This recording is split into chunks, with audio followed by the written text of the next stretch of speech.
How's it going, everyone? It is WilsonPlays here, and today I am back with another Assetto Corsa video. Yes, 2 videos in 2 days. I am well and truly back. Anyway, in the last video, I took the 2016 Toyota TS050 around Le Mans, and I asked you guys if you wanted me to take the GR10 around Le Mans, which is the new Toyota Le Mans Hypercar, which is like the follow-on from the TS050 because of rules and stuff. Anyway, whatever. You guys didn't actually mention if you wanted me to do that or not, but me being the racing nerd that I am, especially in the endurance scene, I just had to spend the €4 that this mod costs in order to get my first taste of Le Mans hypercars, at least in the virtual world, because no manufacturer is gonna let me go anywhere near a real Le Mans hypercar. But anyway, so we're back at Le Mans. I know I did Le Mans yesterday. You're probably tired of this track already, but it's a Le Mans hypercar. Where else do you take a hypercar? And I haven't driven this car yet, like at all, to the point where my force feedback is still at 100%. So let's bring that down very quickly, because I know that's going to try and break my arms if I try to use that. Let's go. Right, let's put this in first gear and set off very slowly. So, yeah. I've never driven this car. I literally bought it this morning, like less than an hour ago, maybe like actually 20 minutes ago. And I have never driven it. So, oh, hello. Very lively at the rear end there. At slow speed, maybe the tyres are a bit cold. But yeah, so far, sounds once again on point. These sounds have been done by, I believe, SHR modding, which, if you remember yesterday's video, where I said the TS050 sounds were also done by SHR, you'll know just how good of a sound modder he is. I mean, if you're in the Assetto Corsa modding scene anyway, you will already know how good SHR modding is. I think it's like one guy, but anyway. And yeah, he's not disappointed once again, because this car sounds, again, exactly like the real thing.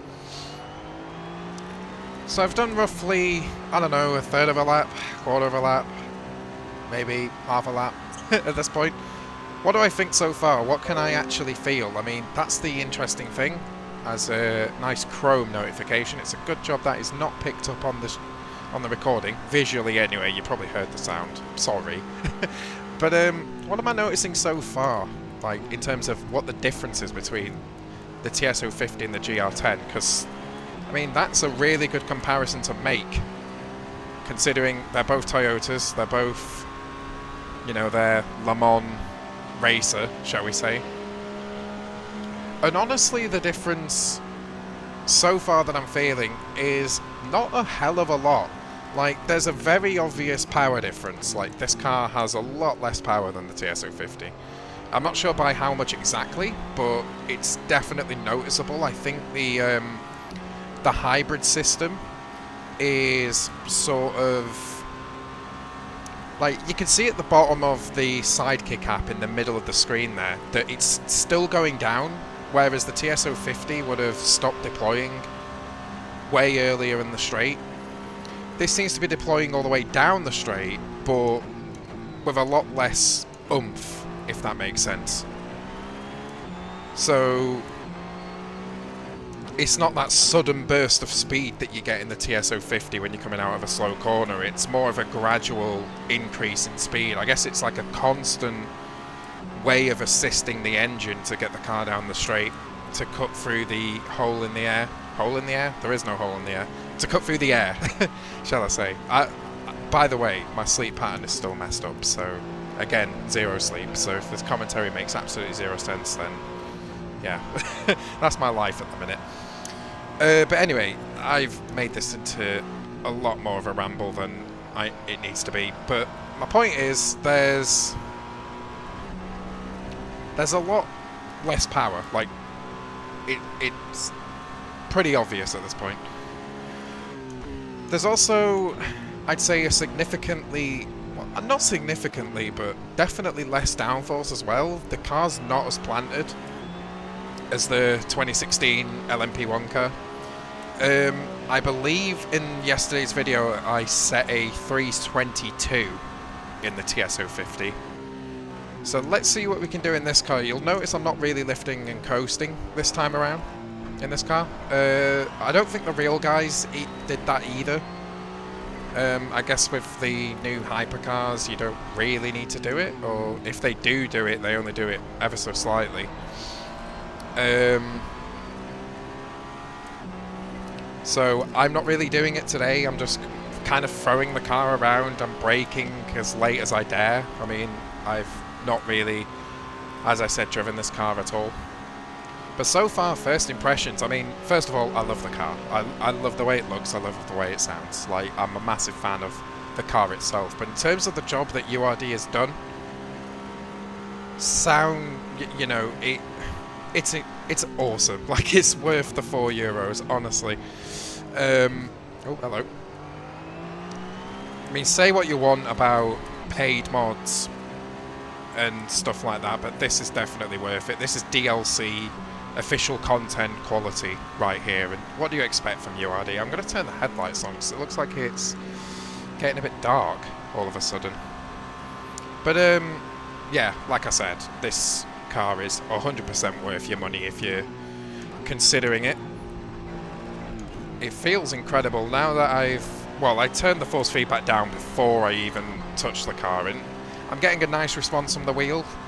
Everything that the car's doing, I'm feeling, which is, you know, always a good thing. And the car itself just feels brilliant. It really does. It does seem to feel a little bit strange at slow speed, but to be honest, that is the majority of like race cars from Assetto Corsa. Like, they always have that weird sort of feeling at low speed, and this car unfortunately is no exception. But that, I don't think that's URD's fault. I think that's something to do with like the global physics engine for the game, shall we say. But other than that, the car feels brilliant. It feels believable, very, very believable. Of course, like I said, it sounds brilliant, so I can definitely see myself the same as the TS050, just kind of maxing out the volume on my headphones and driving this for a few hours when I haven't got videos to make. But yeah, first impressions, I love it. I love it. And the nice thing is URD, they've been releasing a lot of content recently, but they've already teased the Glickenhaus hypercar, which, if you're following WEC at all, you'll know that Glickenhaus are the only other manufacturer that have like a updated hypercar. I mean, Alpine are there as well, but it's with a grandfathered LMP1 rebellion, shall we say. So I wouldn't consider that a fully fledged hypercar. Nice moment there, just clattered the curb a bit too hard. But yeah, Glickenhaus really the only other manufacturer at the moment that have raced a proper Le Mans hypercar, other than Toyota. And that car has been teased by URD already, like very shortly after they released this one. They already teased it, which is great news, because it means this car's got competition, because you can't put this car in the same race as an LMP1 or whatever. I guess maybe some P2s if you didn't slow them down. So obviously they've been slowed down in real life, but yeah, this car needs a friend, and URD are already working on that. So whenever that releases, look for a video on that, 100%. But yeah, so far, honestly, it's brilliant. I couldn't recommend this car enough, especially if you're an endurance fan, I guess. If you're a WEC fan and you want to experience the future of WEC and Le Mans and whatnot. I would say to you guys, look out for a video, like a proper race with this car, or maybe a stream, because I can definitely see myself doing that. I mean, I wouldn't know what to use as competition for the Toyota. I mean, maybe I'll run, I don't know, like 4 Toyotas, because they could pretend to be Glickenhausers, I guess, for now. But yeah, we'll see when we get close to the time.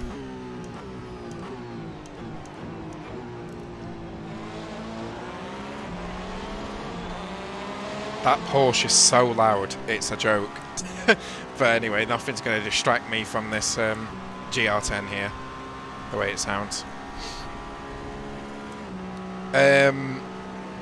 Also, you might have already noticed, it's pretty late in the video for me to actually mention this, but you might have already noticed that I'm using a real-life skin.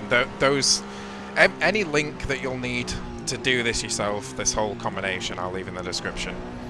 So, car, skins, track, all that. So, if you made it this far in the video, first of all, well done, because I'm not the most interesting person to listen to, but second of all, yeah, it'll all be in the description. So don't you worry.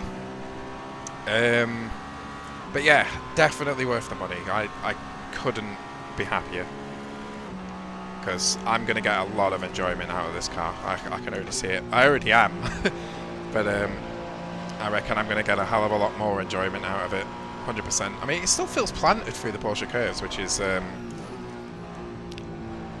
maybe too fast. I don't know. Like, I'm trying to remember seeing this car, of course, at the real life 24 Hours of Le Mans. I wasn't there, obviously. I watched on TV, but just sort of seeing the onboards and off-board shots and stuff. I think this car might be a little bit too fast at high speed. The more that I'm driving it and the more confident I'm getting, the more I'm kind of realising the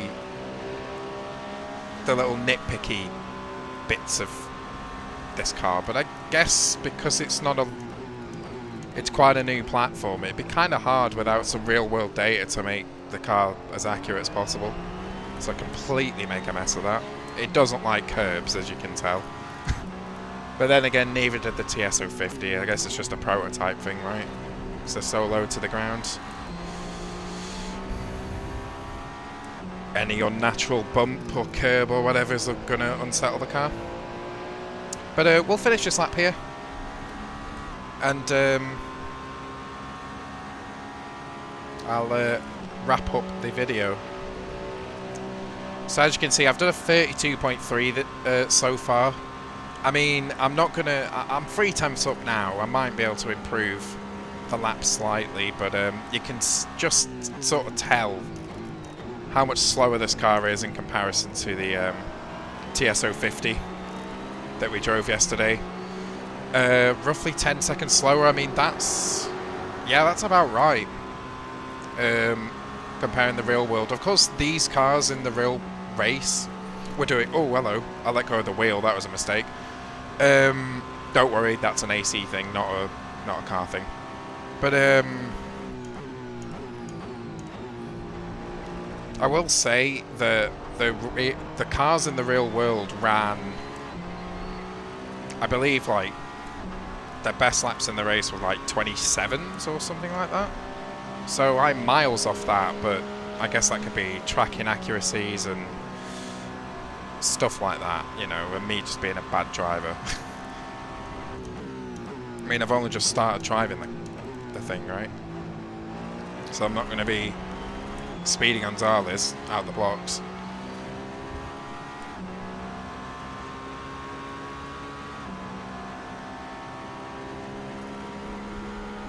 But yeah, it's definitely a gorgeous experience, this car. It honestly is. Can I pass this forward before this corner? Can I do it? Can I do it? Yeah, just about. Plenty enough grip to do that. He was closing in on me there on the brakes.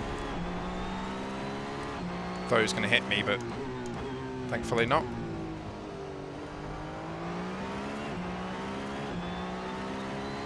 But yeah, what an experience.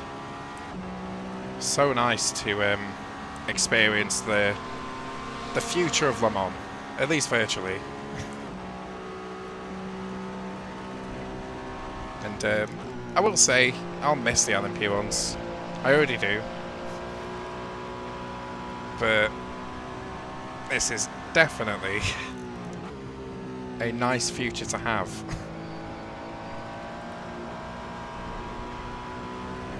To find a lot of time through there, actually. Wasn't expecting to improve on this lap, but I guess we are. It's kind of nice.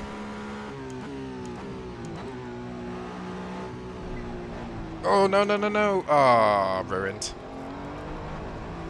Cut that corner, but it's going to be a red time, but whatever. But anyway, that's been me checking out the GR10 or GR010, whatever you want to call it. I'm not going to spectate the other Toyota because we did that last time. Let's actually, what am I doing? Let's watch a replay. so good at content creation, me, aren't I?